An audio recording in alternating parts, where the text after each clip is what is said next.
शेखर वाणी में आपका बहुत बहुत स्वागत है। मैं सिनेमा, साहित्य और संस्कृत के इस चैनल में मैं हमेशा कहानियों की, कविताओं की बातें करता हूँ, कभी कभी सिनेमा। आज मैं बहुत बड़े फिल्मोत्सव की बात कर रहा हूँ जो साल में एक बार आता है। ये है 2022 यानी कि 2022 और ये महोत्सव होता है हर साल 20 नवंबर से 8 दिन का यानी कि 28 नवंबर तक। जिससे कि हर देश बड़े बड़े हैं, जहाँ की कल्चरली बहुत रिच है, उनका सबका अपना सिनेमा है, सबके अपने महोत्सव होते हैं। जैसे अगर आप कांस की बात करें, वहाँ बहुत उसके बारे में आपने सुना। तो एक छोटा सा गांव है नदी के किनारे बसा हुआ, बहुत प्यारा सा, वहाँ पर एक फेस्टिवल होता है और आज सारी दुनिया में मशहूर है वो, और शायद दुनिया का सबसे बड़ा और प्रतिष्ठित फिल्म फेस्टिवल वो माना जाता है। इसी प्रकार से भारत का ये सबसे प्रतिष्ठित फिल्म महोत्सव है जो कि गोवा में होता है। पहले ये अलग अलग शहरों में हुआ करता था, कुछ साल दिल्ली, कुछ साल मुंबई घूमता रहता था, लेकिन पिछले कुछ सालों से करीब 2004 के आसपास से इसे गोवा में भी स्थापित कर दिया गया है पूरी तरह से। और तारीख भी एकदम निश्चित कर दी गई है 20 नवंबर, जिससे सारी दुनिया को पता लगता है। गोवा बिल्कुल समंदर के किनारे बसा हुआ बहुत खूबसूरत सा छोटा सा राज्य है जो पर्यटन के लिए जाना जाता है। सारी दुनिया से लोग हमेशा यहाँ आते रहते हैं। मौसम भी बहुत सुहावना रहता है, इसीलिए इस महोत्सव को, फिल्म महोत्सव को यहाँ पर स्थापित किया गया है। और इसमें भारत की छोटी भाषाएँ हैं, अलग अलग भाषाएँ, तो उन भाषाओं का सिनेमा, साथ साथ दुनिया की भाषाओं का सिनेमा रहता है। यहाँ पर फिल्मों के अलावा फिल्म बाज़ार होती है, जिसमें कि फिल्में किस तरह से बेची जाएँ, खरीदने वाले, बेचने वाले, मास्टर क्लासेस तरह तरह की होती है। जैसे कि आप स्क्रिप्टिंग की बात करें, आप एनिमेशन की बात करें, या फिर आप OTT पर कैसे कंटेंट आ रहे हैं, कैसे आने चाहिए, तरह तरह के मास्टर क्लासेस होते हैं जिसमें कि आप सीखते हैं बहुत कुछ। और इसके अलावा शाम को रंगारंग कार्यक्रम भी होते हैं जो यहाँ के कल्चर से रिलेटेड होते हैं।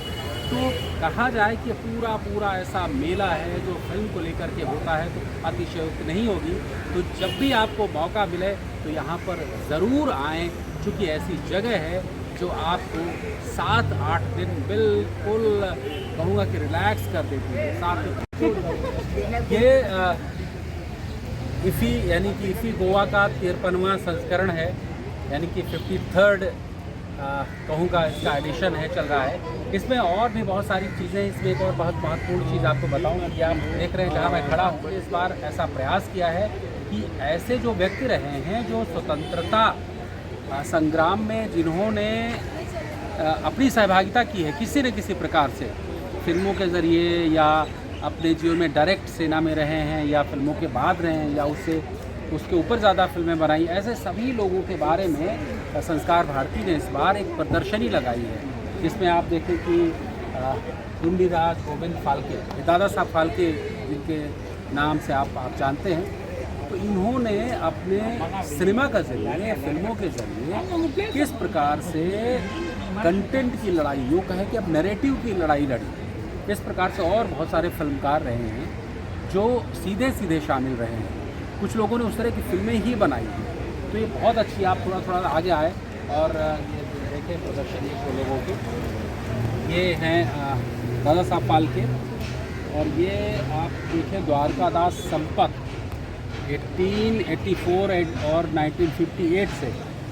Dwarkadas Sampat brought a projector in 1904 and began showing short film in his home town Rajkot. अब देखिए, इन्होंने सबसे पहले राजकोट में शॉर्ट फिल्में दिखाना शुरू किया, यानी कि जब वो, और उन्होंने फिल्म बनाई थी भक्त विदुर 1921 में। कहते हैं कि ये पहली क्रिटिसिज्म था ब्रिटिश सिस्टम के ऊपर, यानी कॉलोनाइजेशन जो था, उपनिवेशवाद था, उसके ऊपर बहुत बड़ा तंज थी ये फिल्म। फिर ये हैं आर नटराजा मुदलियार 1885 से 1972। रंगास्वामी नटराजा मुदलियार कहा जाता था और इंडियन फिल्म इंडस्ट्री में डायरेक्टर रहे हैं और मुख्यतः ये जाने जाते हैं, तमिल सिनेमा के फादर के रूप में इनको जाना जाता है। साइलेंट फिल्म्स बहुत ज़्यादा इन्होंने बनाई। सुंदर शास्त्री सत्यमूर्ति जी अगेन तमिलनाडु से रहे हैं और वो तमिल सिनेमा से बहुत ज़्यादा इन्फ्लुएंस थे, या कहें कि उसी तरह की तमिल फिल्में बहुत ज़्यादा बनाई उन्होंने। और फ्रीडम मूवमेंट उसमें अपने सिनेमा में बहुत ज़्यादा उन्होंने दिखाया है।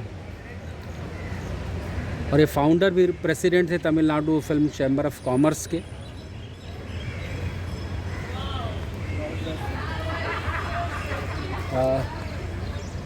हनुमप्पा मुनियप्पा रेड्डी यानी कि एच.एम. रेड्डी के नाम से जाने जाते थे और फिल्म डायरेक्टर प्रोड्यूसर रहे हैं। तेलुगु सिनेमा के लिए आपने बहुत सारा काम किया और फिल्म जो है British government as allegorical work for art pioneering British occupation of India, इसके बारे में बहुत सारी फिल्में उन्होंने बनाई।